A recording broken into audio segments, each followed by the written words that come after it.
If I needed to sum up Tortured Poets Department in a single sentence, it would probably be, dang, Taylor, is this even worth it? In this album, much like Midnight's, Taylor is releasing a lot of her deepest fears, insecurities, things like that, laying them bare for the world to see and analyze and interpret. And it's definitely been a polarizing album. The girlies that get it, and I like to consider myself one of the girlies that get it. I'm going to explain why I like it in this video.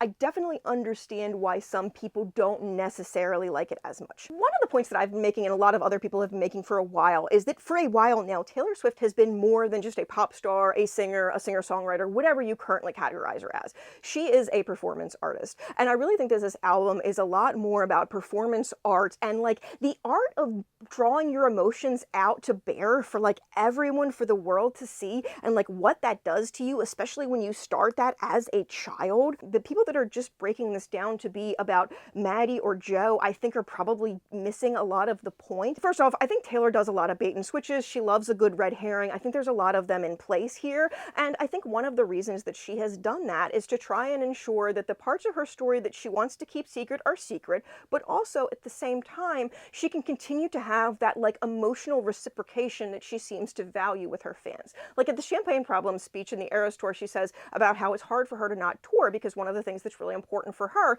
is she pours out all of these emotions into her songs, and she feels very alone and isolated in those moments. But when she goes out on tour and she sees how those songs are interpreted, how those songs become our songs, how we make those songs a part of our life and our existence, that is when it really resonates for her, that she gets a lot of that validation and that like joy that she loves from performing. And I think a pretty consistent theme in a lot of Taylor's work is this idea that, especially like as a child, she was very misunderstood. She was socially awkward. She didn't necessarily have the like happy, popular childhood that we would assume a pop starlet would have. She's spoken a lot about feeling like an alien or feeling out of her body or out of place. And I think a lot of that is just because she feels like she has to keep so much of who she is inside buried in. Another big theme in her art is just that there are two versions of Taylor. There is the public consumption version of Taylor, and then there's who actually Taylor is. And it seems like, especially at sometimes, these parts are very at odds. I mean, we just got those 4 playlists before we got TTPD, and it was basically recategorizing what a lot of Swifties thought were like love happy songs as sadder songs. And look, if you are somebody that is like into literature, you like analyzing all the lyrics, chances are you probably already assumed that like Lover is not like as happy as it seems. But I think between that recontextualizing of her old work plus this whole, oh, by the way, I've kept a 10-year secret relationship, situationship type thing going on, Taylor is basically saying, a lot of you assume that you know what is going on in my life, and that's not true. You don't even have, I can hide tons of things from you.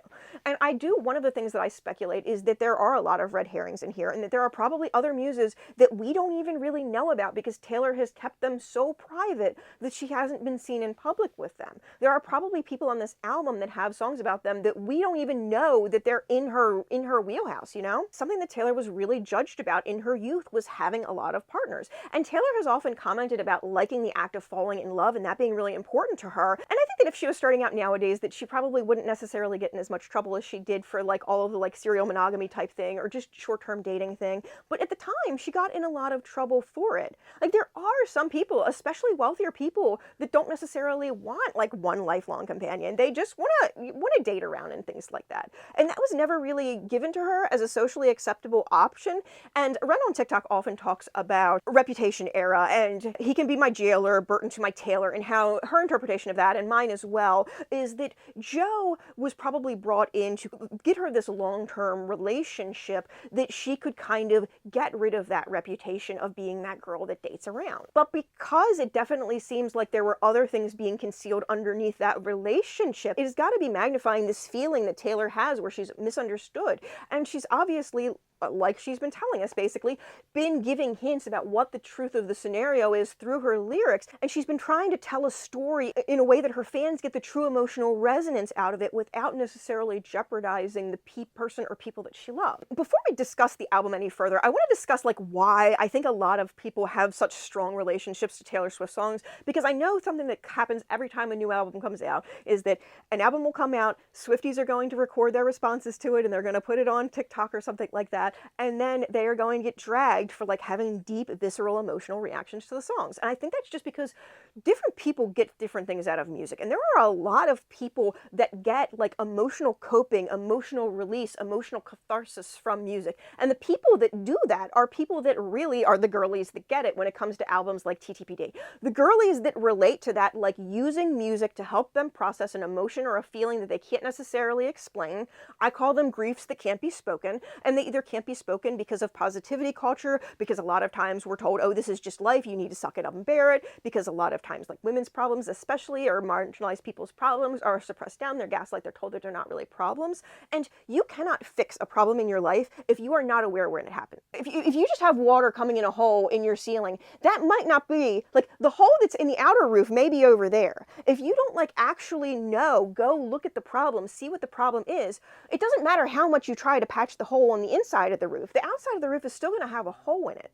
And I think that's why a lot of people go through therapy and feel like they don't get any value out of it, because they don't think that they have a lot of the traumas that a lot of people do. And like there's this bigger issue where living in this type of society that we live in is like inherently traumatic, especially in America, especially in the way the world is right now. This album is for people that process their emotions via interacting with art, music, film, that remind us of our own feelings and circumstances. Often when something bad happens to us, we just bottle it up because either we don't realize it's bad in the moment, or because we're in a situation where we have to smile for our own safety. And as a result, all of that stuff just gets shoved into a corner. Like if you shove a moldy cheeseburger in the back of your closet, it's not going to get unmoldy. It's just going to spread that mold to other things. It's insidious, and that's what happens with these bad traumas in your life. And I think that's one of the things that this album is trying to convey. That so many things happened to Taylor when she was young. The way she was treated by her management originally, the way that just a woman gets treated as a pop star in society,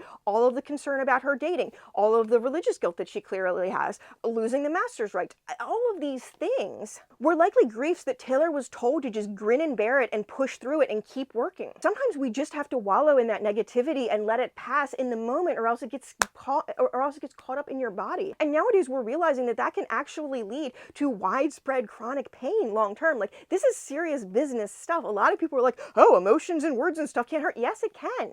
It literally can. There's significant evidence that proves that nowadays. There's also the bigger problem of a lot of people just not having the words to describe their problems, either because they're not like particularly verbally gifted people, or because they've never heard about problems like theirs before, or they've never heard words for the problems that they have. But having the language to describe your problems and having the validation from others that your problems are real are both crucial to the process of getting over bad events in your life. And like I said, a lot of people cut that off at the root. Like you cannot even start to grow, to heal, to change, to develop if you're just cutting it off at the root. And I think that is one of the bigger points of this album. And a lot of Taylor's fans listen to one of Taylor's songs and instantly have the language to describe problems that have plagued them for years that they could never put words to. Like imagine you have a thorn, a giant thorn in your side your entire life. It's like back here, so you can't see it. And whenever you ask anybody else about it, they either say it's not there, or like the one or two people that say, oh yeah, I mean, I guess there is a little thorn there. They're like, it's just a little thorn. But meanwhile, you got a thorn this big out of your side and you don't even realize it. Listening to a Taylor Swift song is like having somebody be like, hey, did you notice there's a thorn in your back? Like, look at this picture of the thorn in your back. And then if you try to tell that person, oh, well, you know, having a thorn in your back, that's not a big deal. I've dealt with worse. They're like, no, like I had a thorn in my side for like years, and it actually made my life considerably worse for a long time. I think we should take this seriously. We need to get that thorn out of your side so you can start to heal. And I think it's so important that Taylor is the one who's saying these things, because so many people believe that only bad people or lazy people or people who don't try hard enough have bad things happen to them in their lives. And they believe that so long as you keep trying and you keep doing what you're supposed to do, that life is always going to be hunky, happy-dory. It is so validating for so many people to see that if Taylor can be in these bad relationships, if Taylor can have all these problems, if Taylor can have literally everything in the world she wants, her dream career, $1 billion, the handsomest man, anyone she wants, and yet she's still sad? That's so validating for so many people to be like confronted with the knowledge that yes, You can have literally everything and still be miserable. And unless you actually go back to the beginning, one of the things she says in the manuscript is that you need to go back to the beginning, to start from the beginning, is you have to go to the things that happened to you in your formative years when you were a child, revisit your child, and make that child feel safe so that you can begin to heal them. And a lot of people, and I think this may be one of the reasons why Taylor's relationships feel young, but a lot of people, when they have like a traumatic event happen, when they're like in their teens or something like that, unless they get really intensive therapy or get very lucky, a lot of times that can cause like a sort of arrested development. They have a very hard time developing emotionally concurrently with their peers after that point. And I definitely noticed that to me in my, like in my teens, or my teens were when bad things started to happen to me, and I noticed that it really took me a lot of work to mature from that, and a lot of growth and understanding of myself to mature from that position. And I very often say that Taylor gives us the words to express the unspoken grieves in our lives. And many of us who verbally process need to hear and say words in order to process the feelings that kind of are associated with them. Scream singing along to Champagne Problems is how we get out that inner turmoil about that engagement where we're not sure if we should say yes or no. And like, I personally feel that a lot of Taylor's work is deliberately designed to help her listeners unleash their emotions this way, because it seems like Taylor is probably somebody who emotionally processes this way. But this album in particular is really designed as like a deliberate, like, drag you through an emotional turmoil and put you out cathartic at the other side. Like, so many of us who have lived through the types of relationships and childhoods and things like that that Taylor describes are now feeling like something in us is healed, is whole, or is at least seen and understood now because we have listened to and processed that album. Taylor's work is a catalyst for emotional catharsis, and that is why so many people have so many strong reactions to it. Fans are finally being given both the words and the validation about their problems. And I know people are going to say, go to therapy, but like, therapy, especially trauma therapy, is very inaccessible, and there are a lot of therapists who will make you worse before they make you better. Like, yes, if you are in a good situation where you have access to good therapy, that is always going to be the best option for you. But I have decent money, I have decent insurance, I have a heck of a time finding a therapist that does not actively make me worse by trying to gaslight me about things that I know are problems. Like, even within mental health, there is this cult of positivity that prevents people from actually healing. And I almost wonder if the cult of positivity in psychology is to like keep people dependent on going through therapy rather than like healing up and getting better and not necessarily needing that until something else bad happens. But regardless, it's all about making things a you problem, not a societal or them problem. But regardless, back to the album. I really feel that Poets feels like it's meant to be consumed as a stream of consciousness. I know a lot of people are kind of perceiving it as being unedited or unfiltered or needing editing. I feel like this is exactly how she intended it for it to be perceived. It is the verbal equivalent of a rage room, but instead of a bat and a printer that says PC load level, you're given the exact words to throw back at all of the people who ever hurt you. And one of the things that I find particularly impressive about this album is how optimized it is for TikTok. Like, Taylor knows that her fans are going to record themselves reacting to her album at this point in time. That's why she put the pregnancy jump scare, and that's why she said, you should see your faces, because she knew she was going to see our faces. She knew a good chunk of her most loyal fans were going to put their reaction there. And that is the one reason that I was like kind of sad that I didn't record my reaction to it. I have a hard time processing an album all at a time, and it usually takes me several days. And I actually had a feeling like that night, I was going to stay up and listen to TTPD when it came out, but I had a feeling at like 11:15 that things were not going to be what they seemed and that Taylor had something up her sleeve, and I knew that I wanted to be well rested for it. Like, consuming it the next day was the right decision. Taylor plays her audience well. Like I said, she has admitted that she loves a bait and switch, she loves a good deception, she loves a good mastermind. She knows her audience very well, and even with 31 songs, almost every song has a little chunk in it that's like appropriate for a TikTok song or a blurb or whatever, or a trend. And I think because the lyrics are so stream of consciousness, not only does it make it easier for people to like put their own circumstances in a POV while they sing along, but also I think it's great for things like fan cams. If you're in fandom, regardless of what fandom you're in right now, there are myriad new fan cams that are going around because of all of the songs that she has given us. There was even an Ocean Gate fan cam. It's very common for songs that have like a month or a day in them to become TikTok trends, like the August trend or the Where Were You April 29th trend, things like that. So when there was a song that explicitly said February, and February is one of the months that it's hardest to find sounds that are appropriate for, I think she was planning for us. But it also simultaneously feels like a psych ward journal, and I think that that is deliberate as well. It feels like Taylor's middle-aged madness piece, which I don't think is an actual official term. It's like basically what I call the art that a lot of women make when they're like 30 to 50 and they're like pissed off with the way the world is, and they're like going through their villain era and such. And I think another point for the lack of editing is to indicate that these are snapshots of a moment. Like, But Daddy I Love Him kind of makes the argument that the only reason that her and this muse broke up was because of the fan response. But we know from other songs that that doesn't seem to be true. We get the feeling that he ghosted her, or that there was a substance abuse problem or something of that nature. These songs are presented without the benefit of hindsight for reflection, and I think that's why I'm getting so annoyed at people that are using But Daddy I Love Him as an excuse to basically slam anybody who criticized her when she was with Maddie. I think everybody that knows Maddie knows that if Maddie is the muse, because like I said, red herrings and deceptions are afoot, everyone who has healed from a Maddie Healy type knows what a Maddie Healy type is like.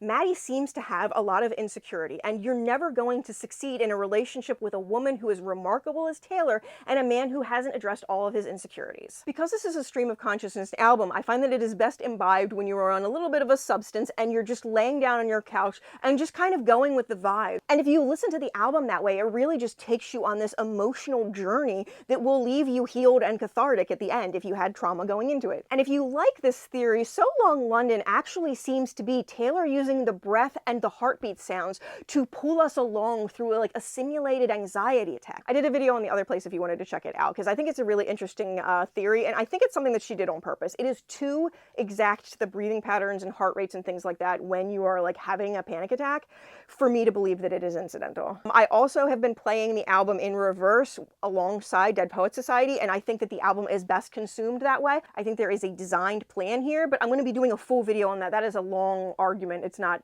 suited for this video. And I'm probably not going to be doing song by song discussion in this video because it's only going to get even longer. I'm probably going to do like individual videos for songs and other theories and concepts and stuff because I just have way too much to say about this album. I also think because of Taylor's like good PR and like lack of major issues that we forget that she was a child star. Like there's a reason why so many child stars go off the rails. And it does seem that her parents may have had her emotional needs more in mind than a lot of parents that are in showbiz, but you can't be in a position where your parents are simultaneously like your boss and your manager and your parent and have that not get a little weird in a child's head. Like especially because it's very difficult to handle things like discipline and punishments and things like that when you're out on the road. And it definitely impacted the fact that she was away from her dad and her brother and stuff like that. She didn't have that like nest that she grew up in. She grew up a lot on the road. Her transformative teenage years were a lot on the road. And we assume that we know everyone who has hurt her, right? But we know how the industry was like when she started out. It is very likely not just John Mayer and Jake Gyllenhaal that she had weird age things with. There was probably other things.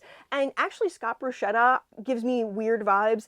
That is a situation which I wonder if she's talking about in some of these songs. And one of the other things that's kind of annoying me about the way this album is being presented is that everything needs to be polished perfection in order to be good and listenable. Like so many good albums come from messy people just being messy and vomiting it out and seeing what happens. The people who do not get Tortured Poets Department would not have gotten Bohemian Rhapsody before it became a big thing. And one theory that I do have about this album is I wonder what percentage of her team was aware of the last 15 tracks, the anthology tracks, because it almost feels like maybe that was a situation that was like last minute or that she kind of had up her sleeve. Like I think Scott Swift said it was one of her best albums, but I feel like the anthology kind of attacks him a lot, so that makes me wonder if he had seen that before it went out. I personally think a lot of red herrings and bait and switches are happening. I think that nearly every song is about multiple things, and in fact, nearly every line has 2, 3, 4 layers of meaning. The thing that frustrates me the most is when people are like, oh, well, they said the song Robin was about Aaron Dessner's son, so it can't be about Robin Williams. Or maybe it's about both, and other things too, and Taylor. Taylor is such a gifted creator at this point in time. You gotta figure that it is simple as anything to just make a song about a single topic. When I analyze Taylor, I try not to think about what Taylor would do with Taylor's mindset. I put myself in her shoes and I'm like, if I'm at this point in my career and like this is what I'm known for, what am I doing in my songs? I'm trying to layer as much meaning and nuance and stuff as possible. I'm trying to trick people. I'm trying to throw people off the track. I'm trying to make people think that they know me but not actually know me, because she does seem to love being the mastermind of that type of a game. She loves multiple layers of depth and meaning. And there's a criterion that I use when I edit anything, and that is, did every word audition? Look at every word in the piece that you're reading and say, audition this word. Is this the best word for what I'm trying to say? The songs wouldn't have the same emotional nuance and resonance, I don't think, if she hadn't really made every word audition. I think every word, every phrase, even when it's long and drawn out, is designed to be that way. And like I said, I have a theory that this album is designed to be listened with alongside Dead Poets Society, and they're both basically the same length, so if you were to edit anything shorter, it wouldn't work the way it really works out now. So I want to discuss more of the griefs that we don't speak of, because I think that's one of the biggest topics of this album in general. What is this album about? This album is about griefs that we do not speak of, especially as women. There's a grief that can't be spoken, there's a pain goes on and on. That's where I've stolen that from. Like, no matter how good you are as a woman, you're always bad. No matter how real you are as a woman, you're always fake. Like, there is no way under, especially like American capitalism, that women can ever be like wholly in the right. And a lot of times we are told to endure these relationships that don't give us crap, that ignore our needs. We are told to minimize our needs so we can focus wholly on the needs of the person that we are with, and just eat crow and not act like that's a problem and not act like that's inherently traumatic. Not having your needs met is trauma. Period. End of subject. I'm not a therapist, but I don't need a therapist to know that. I've lived through it. I know how it feels. It's freaking traumatic. And it's also about, in this world where you have this trauma, we are told that your authentic self isn't good enough and you have to put on a front. How do you find your people, especially your person? How do you find somebody that knows you when you have to constantly put on different facades for multiple different people in your life? And there's this big issue where people who don't have your damage don't necessarily relate to you or see you the way people who have your damage. And for me, that led to me like having damage and dating damaged people and us trying to heal each other and ourselves at the same time. Like, we do not prioritize enough this idea that you should fix yourself before you get into a relationship. Like, if you need to be in a relationship because that is the only financial way out of your situation, sure. If you are in literally any other position, you should be addressing your damage before you get into a relationship. You should at least be able to make a healthful emotional connection to the person that is trying to make an emotional connection with you. You should not be emotionally distant. You should not need to be drawn out of your shell. You should not have communication problems that you're not willing to address, especially when you're in your like mid to late 30s, which is the age that Taylor is getting in. And Taylor is speaking about these concepts of not having good communication, of not knowing what each other wants, of trying to be a different person for each other and trying to like grow and mature and be the person that somebody else expects you to be, and how that prevents you from being your authentic self, and so many things. There's so many things going on that make you suffer. And when you are damaged, the people who are going to feel most like home are the people that share your damage. And if you are unhealed, you will go into situation after situation after situation where you are with people who share your damage, who have not addressed their damage, and who are likely going to lash out at you just as a defensive mechanism of trying to protect their hurt inner child inside. When you are as rich as Taylor Swift is, you should not be going into a relationship unhealed. But when you are as rich as any of the men that Taylor Swift dated, you should not be going into a relationship unhealed. And if you are a 32-year-old man and you are going into a relationship with a 19-year-old girl, you are not healed. When I was listening to this album, I couldn't stop thinking about Damien Rice's accidental babies, and specifically the phrase, "Is he dark enough to see your light?" It genuinely feels like, especially in some of the Muse-related discussion, that Taylor likes other people who have her darkness, can see her darkness, and who tellingly do not reject her for that darkness, because it seems like a lot of other people in her life have expected her to keep that darkness under wraps. If they see how sad she is, they are going to leave. And the way a lot of millennials were parented, like our parents made us earn love, and we went into our relationships feeling like we needed to earn love. So anyone who just gave us love because they were healthy, we're like, ew, that person isn't worthwhile because they just give their love away. And then we find the most broken little ratty Healy in the corner, and we try to make ourselves into something that person can love.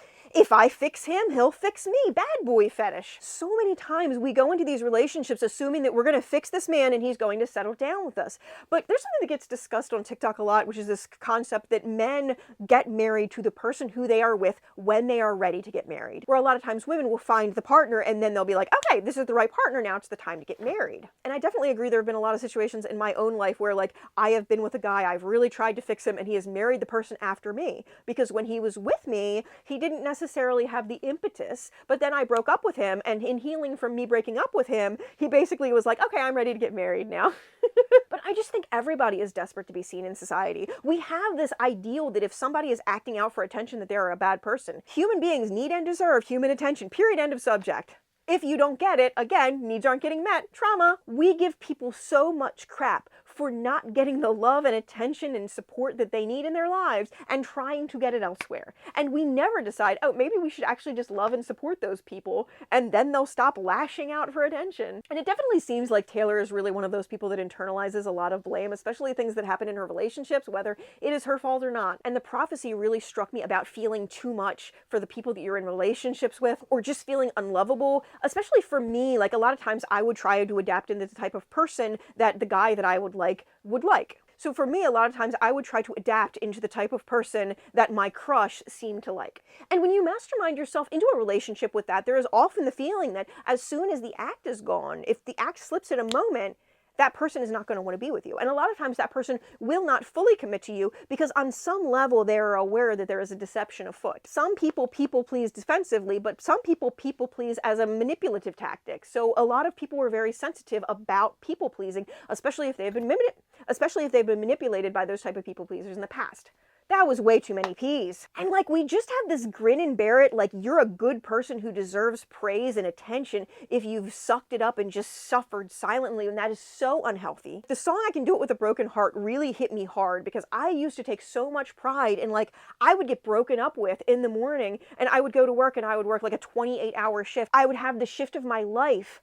And my friends would be like, how are you doing this? I had learned to turn my anguish into fuel for productivity, and that again was another thing that was preventing me from actually healing that trauma. And I think on some level, I thought that my trauma was like a fuel source, and that if I got rid of it, and I like addressed it, that I wouldn't have that anymore. But now I'm realizing that it is actually so much easier for me to like create now that I have myself more interfaced with my past and my trauma, and I've healed my inner child a lot. But I lived a fast life to avoid my trauma, and Taylor Swift absolutely seems like that type of person as well. And that is just a way of avoiding processing all of the things that have happened to you. And speaking of trauma, healing from trauma, this idea of like looking backwards to look forwards in the manuscript, I think that is one of the most important things. Like, a lot of people that talk about healing yourself, the first thing that they talk about is making your inner child feel safe. Because a lot of us, when we were children, were not allowed to feel safe. And because of that, our nervous system is like running at this constant hypervigilant state. I know me, like one of the things that I like about being a Swiftie is that like I have a lot of hypervigilance. And if I don't have something to keep it distracted, that hypervigilance will like ruin my real life. So I kind of turn the hypervigilant part of my brain to Taylor Swift songs and music videos and things like that. And and that keeps the hypervigilant side busy marinating so I can live my rest of my life happy over here. I also want to talk about this idea of like refusing the help of others, because that's totally in here. The idea that her friends were trying to talk her out of dating a guy. And like a lot of us were raised with this idea that, especially if it's a woman, if they're trying to talk you out of being with the person that you're with, it's because they're jealous of your relationship or they want your man. And if you have the right people, the right friend group in your life, and they actually care about your needs, you should care if your friends hate your significant other, because they know. When you are too close to a scenario, when you want to see the best in people, and when you are desperate to have things work out the way you want them to work out, it makes us blind to the harm that we are incurring. It is only through our friends and our community and our network of people around us that we are ever able to stay grounded and actually truly heal and downregulate yourself. It sucks so hard when someone that you care about says, I don't think this person that you're dating is right for you. I think they're trying to hurt you. But if you have the right people in your life, when they say those things, you should listen to them. And I genuinely hope that Taylor has those people in her life now, but I know it can be hard to find naysayers when you're in the public light. I also want to address the fact that like refusing community harm, I believe, is a form of harming yourself. And you know what? A lot of times we can't necessarily help it, but I think one of the things that has made me able to help that is that realization. So when I see myself wallowing, when I see that I'm like, nobody loves me, I'm just going to hide in the corner, la da da da, and like I have that knowledge in my brain now. That is not true. If I reach out to the right person, I will get the support and empathy and understanding that I need. There's also just this big theme of suffering for art. The line, you're not Dylan Thomas, I'm not Patti Smith. This isn't the Chelsea Hotel, we're modern idiots. Dylan Thomas and Patti Smith were all about having this like tortuous relationship and using it to fuel their art and stuff like that. And I used to think that that was admirable as well. So that line has resonated with me and it is stuck in my brain. And as somebody who has really started to integrate a lot of my trauma and my darkness and to find outlets for my darkness so it doesn't cause trouble in my real life, like I let my darkness play in video games and song lyrics and stuff like that so it doesn't ruin my real life. You can be a person who is in a happy relationship and is in love and has like a good day-to-day knowledge and still write good art that has emotional depth and yearning. And when Taylor first started out, there were a lot of people who thought that she went into her relationships in heartbreak so she would have fodder for her songs. But it's quite clear that even if she stopped having heartbreaking relationships tomorrow and still settled down, there are tons of things and people and circumstances that she can write about with her hind knowledge and not have her art suffer from the fact that she's not tortured anymore. And a lot of people have been talking about how this is an end of an era and things like that. And I think this is the end of Taylor prioritizing harming herself emotionally to fuel her songs. I think this is Taylor accepting that she can be happy and still make good art. Another line that felt like it was specifically for me, he jokes that it's heroin, but this time with an E. When I first started dating, I would date people for a short period of time and they would become obsessed with me forever. So one of my guy friends said that my P word must be made out of heroin. And then my friends realized that if you add ho to Aaron, that you get heroin. And then my friends realized that a lot of men dated me thinking that I was going to save them. And then when I broke up with them, because that wasn't my responsibility, it was like a withdrawal drug situation. And I'm like, so I giggled so much about that. It felt like it was personally targeted at me. Finally, there just feel like there's so many daddy issues in this. I think because Scott Swift is such a like champion and defender of Taylor like professionally, a lot of times we assume, oh, she's got a great familial relationship. It is clear that her time on the road and whatever Scott's emotional situation when he wrote that email has contributed to Taylor definitely having daddy issues. Now, I hate that though. I hate that we focus on the fact that the daughter has daddy issues. We never focus on the fact that Scott Swift has emotional abandonment issues. We need to stop calling it daddy issues and start calling it daughter emotional abandonment. But more about this album later.